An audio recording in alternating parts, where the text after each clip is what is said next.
She opened her door to 15 frozen bikers in a snowstorm. By sunrise, 100 engines were roaring outside her home, and the truth behind it will give you chills. It was supposed to be one of those ordinary winter nights, quiet, lonely, and uneventful. The kind of night Evelyn Parker had grown used to over the years. She sat by the fire, wrapped in a thick wool blanket, her old rocking chair creaking softly with every gentle sway. The snow outside was relentless, coming down in heavy sheets that blurred the world beyond her frosted window. The wind howled through the trees, rattling the shutters like an impatient guest demanding to be let in. Evelyn was in her late 70s, her silver hair tied neatly in a loose bun, her pale hands trembling slightly as she lifted her cup of chamomile tea. The scent of cinnamon filled the small wooden cabin, the same scent that had comforted her since her husband, William, passed away 7 years ago. The clock on the wall ticked slowly, echoing in the silence. She had no children, no one who came to visit, and yet she never complained. Every night, she prayed for those who had no home, no warmth, no love. She didn't know that on this very night, her prayer would be answered in a way she could never imagine. At first, she heard it faintly, a deep, rumbling noise beneath the roar of the wind. She frowned and tilted her head. Maybe it was thunder? But no, it was too rhythmic, too mechanical. The sound grew louder, closer. Then came a flash of light through the white blur outside. Headlights. Several of them. Her heart began to race. Who on earth would be out here in this storm? She set her cup down and walked to the door, the floorboards creaking beneath her slippers. When she opened it, the wind almost knocked her back. Snow swirled in like a white wave, biting at her face. Through the storm, she saw them, 15 figures trudging through the snow, motorcycles barely visible behind them.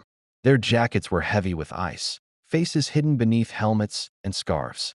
They looked like something out of another world, black silhouettes in a sea of white. The man in front took off his helmet, revealing a face weathered by years of sun and road dust. He looked exhausted, his beard frozen with bits of snow. "Ma'am," he called out, his voice trembling from the cold. "I'm sorry to disturb you. We're stuck. The road's gone. We just need somewhere to wait it out, even a barn." Evelyn looked at them, rough men with tattoos, leather vests, and heavy boots. Men who looked like they'd seen the darker parts of life. Every instinct told her to be cautious. But something else, something deep and motherly, pushed past her fear. "Don't stand out there another second," she said firmly. "Come inside before you freeze to death." The men exchanged uncertain glances. One of them murmured, "You sure, ma'am? We don't want to scare you." Evelyn smiled faintly. "Son, it takes more than snow and strangers to scare me. Now hurry up." They stepped inside, stamping snow off their boots.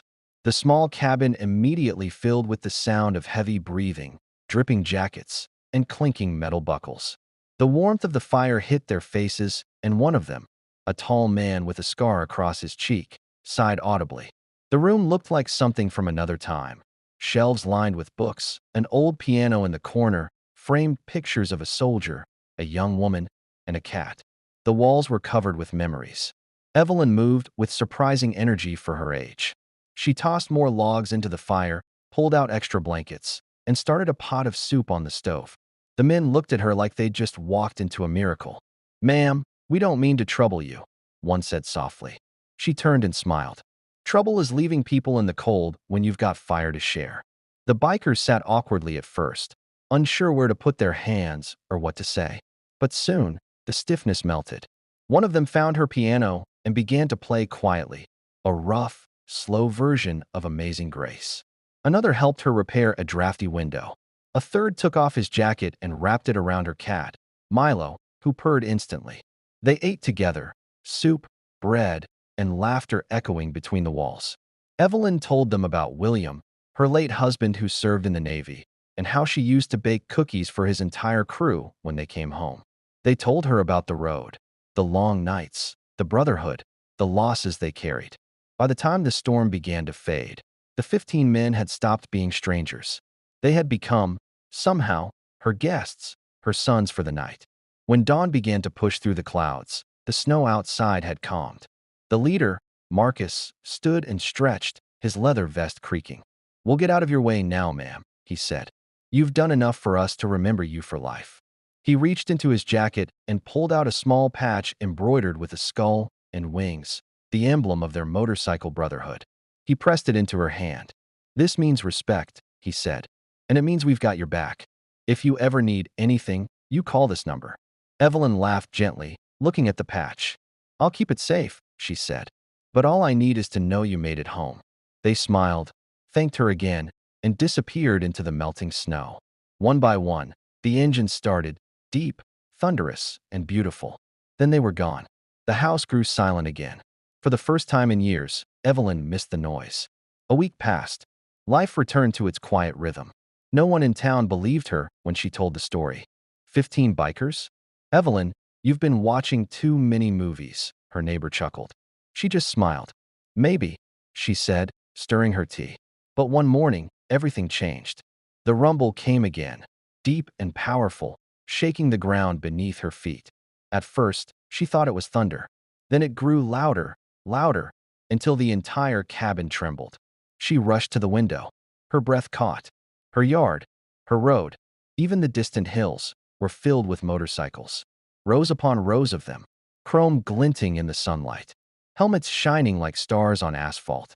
Not 15, not 20, over 100. Evelyn stepped outside, her robe fluttering in the cold breeze, her eyes wide with disbelief. The sound of revving engines filled the air like a choir of thunder. Marcus stood at the front, holding a bouquet of white roses. "Morning, ma'am," he called with a grin. "Told you we've got your back." He walked up to her, handing her an envelope. Inside was a letter and a check, enough to pay her bills, fix her roof, and replace the ancient heater she'd been living with for years. But that wasn't what made her cry. At the bottom of the letter, written in neat handwriting, were the words, "For every kind heart that opens its door, there will always be engines waiting outside." Her lips trembled. She looked up, eyes wet, as Marcus and 100 bikers revved their engines in unison, not in noise, but in tribute. It was their way of saying thank you. The sound rolled through the valley like music, loud, raw, beautiful. Tears streamed down her face as she pressed her hand over her heart. She couldn't speak. She didn't need to. That day, the world came to know her name. Photos of the scene spread across social media. A small woman in a robe standing before an army of bikers. Reporters called her the Angel of the Storm. Letters poured in from across the country. People sent flowers, blankets, donations. But Evelyn didn't care about the fame. When a young journalist asked her why she did it, she just smiled and said, "Because they knocked, and I had a door." And maybe that's the truth the world keeps forgetting. Kindness doesn't need a reason, it just needs a chance. One open door can save 100 souls. One warm fire can light 1,000 hearts. Evelyn Parker wasn't a hero. She was just human, the kind of human the world desperately needs more of. So, if her story touched your heart, share it. And if you still believe that humanity's quiet goodness can change lives, subscribe to the channel and join the Black Visionaries family. Because sometimes, the smallest act of kindness can echo louder than 100 roaring engines.